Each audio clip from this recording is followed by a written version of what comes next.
I know some of you guys want me to get into the Deshaun Watson suspension. We might get into that later this afternoon, but I got to be honest with you. I could not be more disinterested in that story. I haven't been all that interested from the beginning. We've covered it a time or two here on the channel, but I just don't care. I think one of the reasons I don't care, we don't really know anything. We know about as much today as we did when the story first broke, I don't know, a year ago. It's hard to comment on a situation like this when you don't have all the facts. I think the NFL's ruling yesterday tells us all we need to know.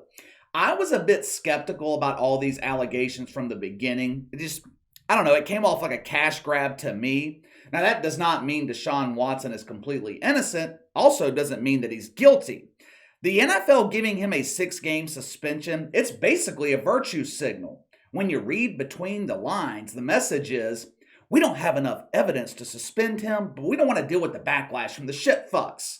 Now, of course, NFL's dealing with the backlash anyway, which is par for the course when dealing with the woke media. They could have kicked Deshaun Watson out of the league, and the shit fucks would have complained that the NFL didn't have him arrested. I was drinking my coffee earlier this morning, browsing through my newsfeed looking for something to talk about. I came across a headline from SB Nation that caught my attention. The NB gay outcomes of coming out. If you were to rank sports leagues by how deeply involved they are with social justice, the NBA would be at the top of the list. Well, KC, what about the WNBA? Yeah, what about them? We're ranking sports leagues here. If we were talking about dumps being immersed in social justice, obviously the WNBA would rank number 1 on the list. The NBA has bent over backwards. In some cases, they've literally bent over. When it comes to China, Adam Silver assumes one of 2 positions, on his knees or on his hands. The NBA has bent over backwards to become the league all about acceptance. We're all about diversity, equity, and inclusion. The NBA is for everyone. Grab a cucumber and enjoy the game.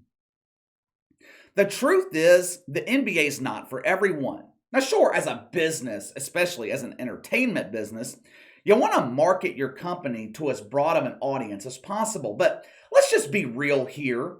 The target audience for the NBA is 18 to 49-year-old dudes.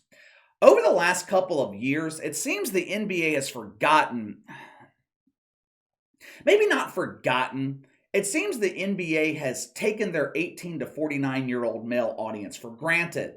They seem to think that we are always going to be watching. The marketing focus of the league has shifted.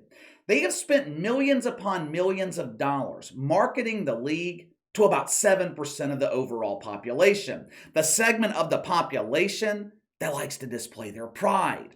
Adam Silver dressing in his rainbow flag, marching in gay pride parades. The NBA was an active participant in celebrating Woke Christmas back in June. Since 99% of the leagues not playing in June, NBA teams also celebrate Pride throughout the regular season. You know, because 1 month of Pride celebrations just isn't enough. Back in January, the Milwaukee Bucks hosted their 5th annual Pride Night celebration. It featured a drag show at halftime, which I'm sure parents in attendance were just thrilled about. They offered fans special ticket packages, which included a pair of rainbow socks and a massive cucumber. The league, supposedly dedicated to diversity and inclusion, required that all kiosks and eateries in the arena that night be owned by someone who identifies. Now, it doesn't matter what they identify as. They could identify as a garden hose. They could identify as a rake, shovel, prepubescent boy. Doesn't fucking matter. The league dedicated to inclusion excluded 93% of business owners that night in the name of inclusion. Doesn't make much sense to me, but what the hell do I know? I don't attend services at Woke Avenue Baptist, but you get the point. The NBA has properly inserted the cucumber. The NBA has proven they're down with the gay pride. But just like everything else with these shit fucks, it's not enough. According to SB Nation, the NBA's support of the identifier community comes off as hollow. Why?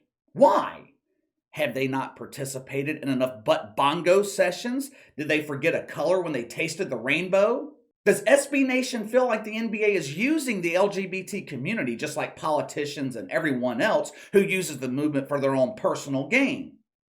No, no, and no. Are you ready for the reason? The NBA doesn't have any actively gay players. The NBA doesn't have any actively gay players. There are approximately 450 players in the NBA. None of them are gay. Oh, this pain is so deep. When a gay man watches basketball, he doesn't have any representation on the court. Guess what? 90% of the time when I'm watching the NBA, I don't have any representation on the court either. There are very few white players in the league. In most cases, the starting lineups of each team consist of all black players. Does that make the NBA racist? I think shitfucks would call this reverse racism. Does that make the NBA a practitioner of reverse racism? No. It means white players aren't good enough to make the starting lineup or make the league in general. But first of all, let's look at this purely from a numbers perspective. There are, 330 million people living in America. Only 450 are good enough to play at the NBA level, meaning 0.00001% of the population has the skills to make the NBA.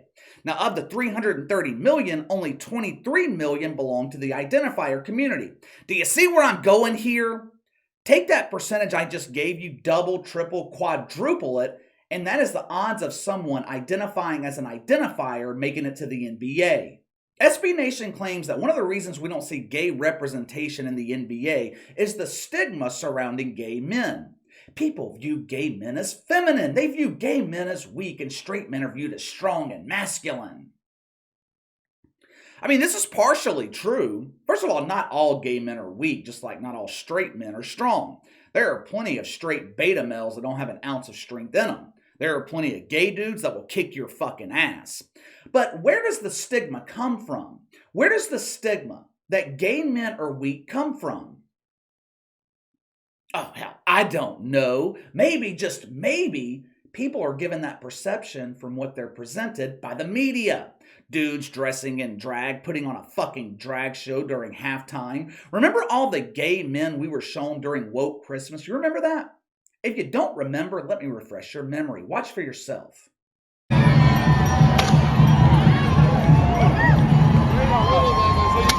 Here to throw out a ceremonial first pitch, escorted out to the mound by performers Assassination, Coleslaw, and Pamela Manderson. Please welcome Tiffany Faison. Don't they look so happy together? And they lived scrumptiously ever after. I wonder where the perception comes from.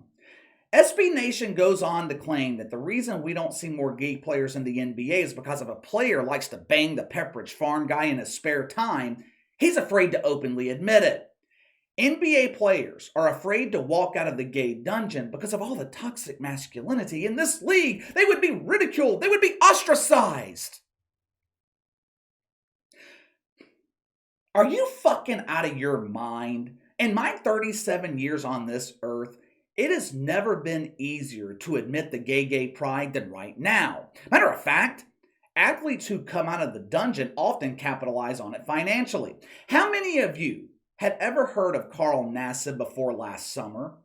Before admitting his love of men in tight pants, Carl Nassib, he was an unknown. He posted a video to Instagram announcing his love of the dong. Suddenly, Carl Nassib is a household name. Announcing your identifying status has become so common, a lot of times, it doesn't even make headlines. It gets overlooked. Back in June, Ryan Resch, who was an executive for the Phoenix Suns, he announced his love of Pepperidge Farm.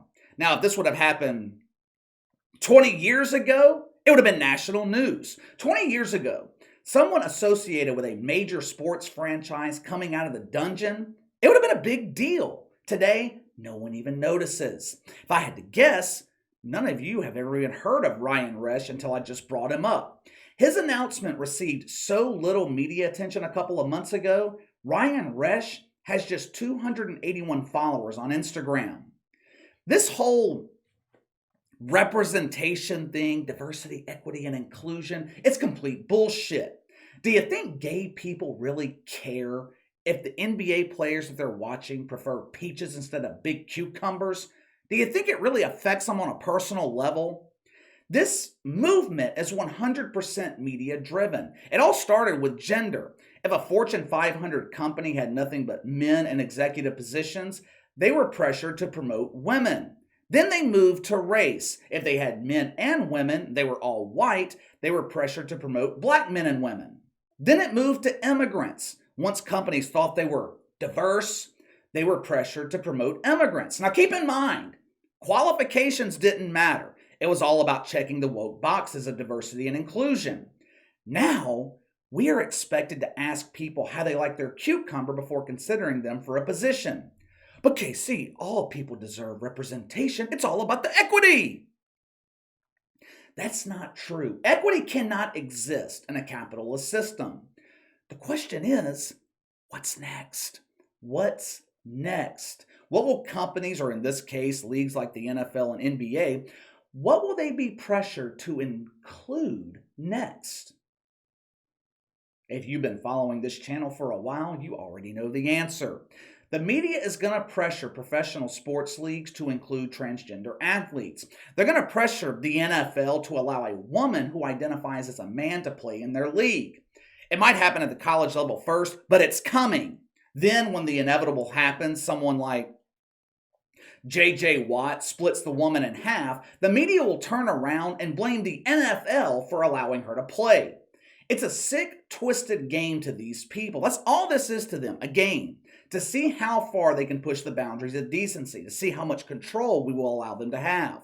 But anyway, rambling a bit off topic here. Let me know what you think. SB Nation complaining about the lack of LGBT representation in the NBA in terms of the players. Sound off in the comments below. Make sure to like and subscribe. Click the notification bell to receive all notifications from the channel. Best way to contact me is by email at btlkc84@gmail.com, KC_BTL84 on Twitter. I'll see you guys later.